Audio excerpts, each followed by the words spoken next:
Tidak terima dengan perkataan seorang siswi SMA, pasangan suami istri pemilik kos menganiaya seorang anak di bawah umur yang masih duduk di bangku sekolah menengah atas. Akibat penganiayaan, korban mengalami luka memar di bagian tubuh. Pembahasan RUU APBN 2016 di DPR masih alot. Terjadi silang pendapat soal alokasi penyertaan modal negara untuk BUMN dan syarat pencairan dana alokasi khusus yang terkesan disusun untuk kepentingan kelompok tertentu.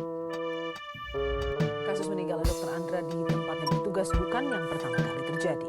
Kasus dokter yang meninggal saat internship terjadi karena pemerintah dianggap kurang mendukung profesi dokter di Indonesia. Pemerintahan Joko Widodo Yusuf Kala telah mencapai 18% realisasi program-program bidang kebudayaan.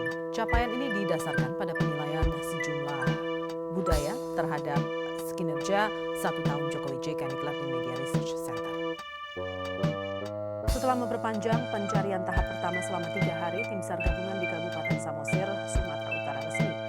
Penerbangan di Bandara Juanda Sidoarjo berangsur-angsur normal. Hanya pesawat tujuan Juanda Lombok dan sebaliknya yang masih terganggu. Kondisi Bandar Udara Belimbing Sari Banyuwangi pun sudah kembali dibuka. Kita akan ajak Anda mengetahui kondisi terkini. Ada Christina Helen di Surabaya. Bagaimana dengan Bandara Juanda? Apakah hingga saat ini masih ada penerbangan yang terganggu?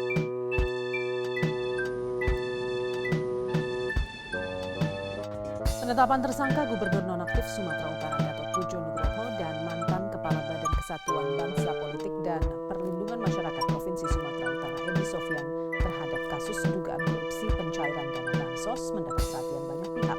Informasi selengkapnya disampaikan Risti Ayu dari Medan, Sumatera Utara. Risti, bagaimana respon Pemprov dan publik atas penetapan tersangka ini?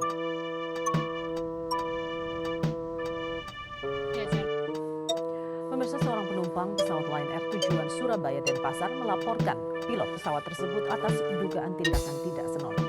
Tindakan ini dilakukan sang pilot di dalam kokpit yang terdengar oleh seluruh penumpang pesawat. Kita ke Bursa Efek Indonesia. Pada penutupan sesi pertama IHSG ditutup di zona negatif. Informasi selengkapnya disampaikan Clemencia Michelle langsung dari gedung BEI Jakarta. Ya, Michelle, bagaimana posisi IHSG di penutupan sesi pertama hari ini dan sentimen apa saja yang mempengaruhinya? Ya, benar. Sejumlah kendala dialami oleh tim SAR gabungan dalam proses penyisiran lokasi kebakaran hutan Cemoro Kandang Gunung Sewu, Magetan, Jawa Timur. Untuk informasi terkini kita bergabung dengan Eva Wondo di Magetan, Jawa Timur. Apa saja kendala yang dihadapi dalam proses penyisiran? Kita ke informasi lain terkait insiden penggerebekan anggota DPR Arzetti Bilbina dan Dandim Sidoarjo di Malang. Pimpinan Ponpes membenarkan informasi yang menyebutkan pondoknya akan menerima kunjungan dan bantuan dana pembangunan dari Arzetti Bilbina melalui perantara Dandim Sidoarjo Letkol Rizky Indra Wijaya. Pasca kebakaran tempat hiburan karaoke keluarga Inul Vista di kawasan Megamas Manado pada Minggu dini hari, polisi sudah memeriksa 15 orang sebagai saksi. Selain itu, polisi juga akan memanggil CEO Inul Vista, Inul Daratista, untuk dimintai keterangan. Polda Metro Jaya terus mendalami pelaku utama pengeboman yang terjadi di Mall Alam Sutra, Tangerang. Untuk informasi selengkapnya, kita bergabung dengan reporter Marsyalina Gita. Gita, sudah berapa banyak orang yang diperiksa oleh kepolisian untuk menetapkan tersangka atas kasus ini? Pemirsa, hujan deras melanda Palangkaraya, Kalimantan Tengah tadi malam. Warga berharap hujan tersebut bisa memadamkan kebakaran lahan yang terjadi di sana. Untuk informasi selengkapnya kita sudah terhubung dengan Ade Mulia langsung dari Palangkaraya. Setelah hujan, bagaimana kondisi di sana hari ini? Ya, betul.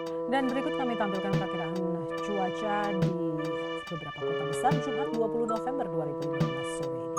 Dan beberapa kota besar berpeluang mengguyur hujan dengan intensitas ringan hingga sedang.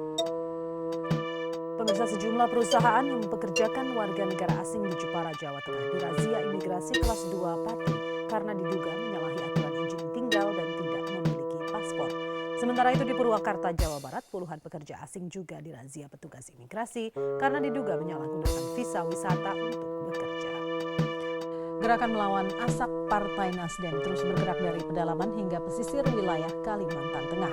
Relawan Badan Rescue Partai Nasdem membawa misi kemanusiaan bagi korban kabut asap dari kebakaran hutan dan lahan.